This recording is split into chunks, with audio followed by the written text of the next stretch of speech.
So I really think I did broke my hand. okay, so let's start with that. You think you broke your hand? Tell us about that. I believe I did that in the beginning of the first round. Following up maybe in the second. Not really honestly sure about it, but right now I know it went crampity cramp and I can't feel it. Thank you. Yeah, so since I can't even feel in the situation, I'll kind of end up playing more on my right hand, kind of like savor on that situation. But knowing me, I'm like really reckless when it comes to like a lot of, when it comes to striking. I mean, I'll end up throwing it just to throw it because I feel good about it, you know, and worry about the consequences at the end. So that's what ended up happening, you know. So you think you may have finished it and things would have been different if you hadn't hurt your head? Oh, definitely. Innen is a strong opponent. You know, you gotta remember, he was pound for pound for a reason. And he doesn't have a glass jaw. That's something that he never had. And I tried to expose it, and I believe I ended up doing what I did best. And if we end up running this back again, I'm telling you that it will literally be a first round. So I apologize to all the people I said it was gonna be a first round, but they held me in the back of the locker room a little longer than I was expected. So I was back there, okay? So that's what ended up happening. All right, let's talk about it. And when they were reading the scorecards, I mean, whenever there's a split, there's that moment of tension. Were you expecting to hear your name getting called? That I did. I know I did do what I needed to do to finish the fight or win the fight. Yes, I know I could have honestly done a lot better, you know, especially in the first round. You got to think about it. I dropped them, and that should have been low-key the end of the fight, but I kind of pressured on the situation, thinking I can do a little extra stuff and trust my jits. And note this, I escaped the black belt armbar. Let's get this out here. So tell Ralph Acosta, all right, I want an extra 3 stripes or move me to purple. I'm just saying, I'm escaping moves out here, people. All right, let's do that. You didn't get the finish, but you know, it's like you said, it's the next champion, was once one of the top pound for pound. You came all the way to Brazil. It was your UFC debut, a main card, and you got the win. So you got to be feeling pretty good. Oh, I'm feeling like dynamite, okay? Once again, I was standing in the back. I'm feeling like Michael Jackson when he ended up asking Wesley Snipes, who's bad? This guy here. I'm bad, you feel me? And look, I'm telling you right now, yeah, he came overweight. With all due respect, it's gravy.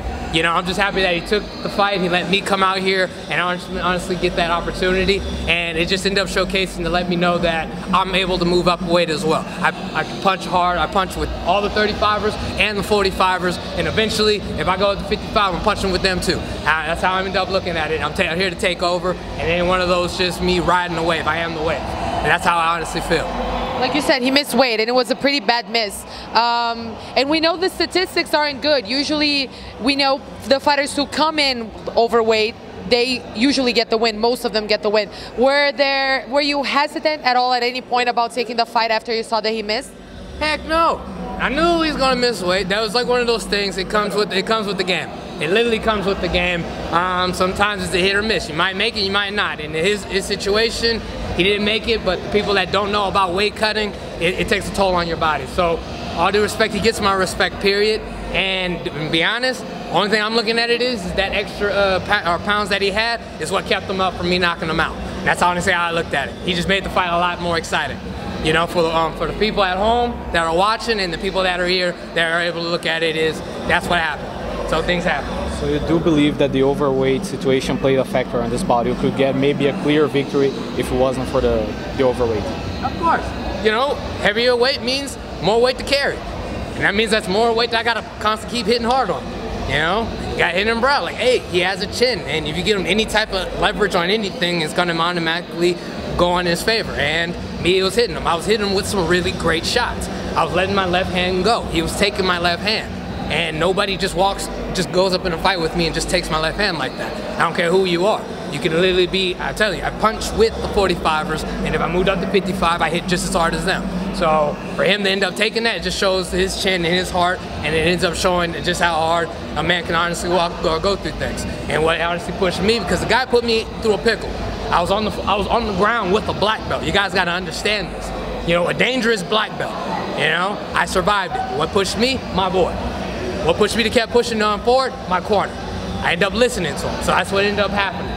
You know, I ended up understanding this is a teamwork or a team drill, so my team took this win today, not just me. Not just me, it's my boy and my teammates here and at home. the ones that are, you know, that I wasn't able to be here, you know. And then shout out to my brother, I love him. All right. You did talk about featherweight. You had mentioned that this was an idea that you had about going up. Now that you got this pretty important win, do you think you can, you know, start asking for those things that you want? Maybe a fight at featherweight. Do you have any names in mind? Do you want to make the move already at the next fight?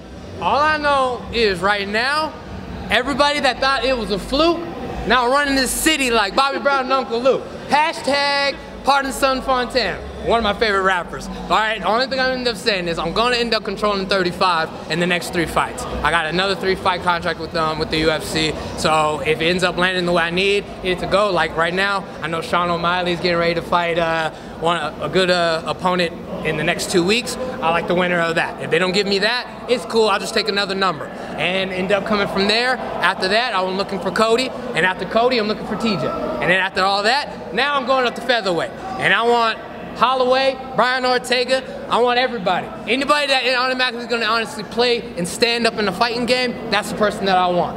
I'm excited. I want an exciting fight. So anybody that's exciting, let's make magic. That's all how I feel about the situation. I want to spark the world, and I want to end up showing people that I am the best. So for me to show you that I'm the best, I got to take the best on. So whoever the best is in any weight class, it doesn't matter. I'm automatically open. Let's do this. Fun time. I'm here to automatically take over. The wave is hitting. You feel me? Good. Thank you very much, man. All right, thank you.